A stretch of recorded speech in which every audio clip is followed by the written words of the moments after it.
đã nghe rồi, mình nghe về nó rồi. Nghe sơ sơ rồi bạn.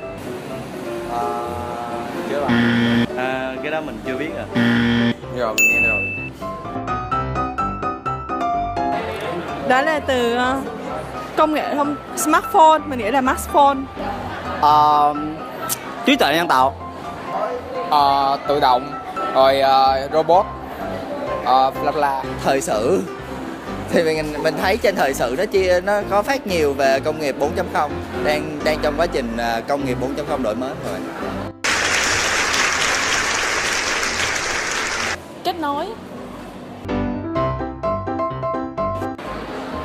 Nói thật thì mình cũng không có nghiên cứu về cái này nên mình cũng không rõ lắm. Không.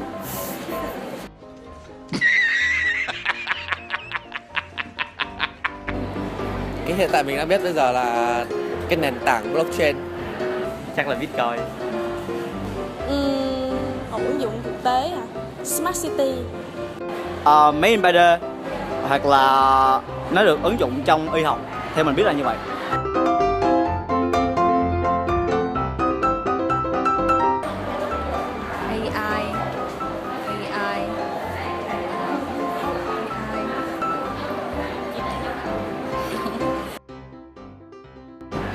AI. Mình chưa bao giờ nghe qua từ đó. AI là cái chương trình giống Photoshop vậy thôi. AI.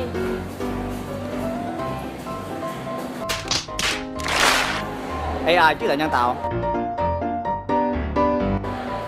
Thì mình cũng chưa luôn. Mình không biết. Internet of Things. Ta hình như là dữ liệu. Chưa nghe. Big Data là của Bitcoin hả?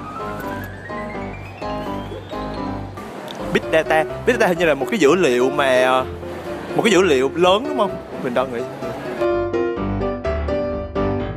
Mình nghĩ là cần biết, rất cần thiết. Nên biết. Tại vì nền công nghiệp 4.0 nó không chỉ liên quan tới một cái gì đó, một cái ngành nào đó cụ thể, mà nó bao gồm kinh tế, xã hội, nhiều lắm. Thì kinh tế mình vẫn có những cái gọi là những cái mảng ở trong công nghiệp 4.0 và có phát triển. Cần biết. Mình không biết gì cho nên mình nghĩ không cần biết đâu. It's the one and only Digo Double G. You know I'm mobbing with the D.R.E.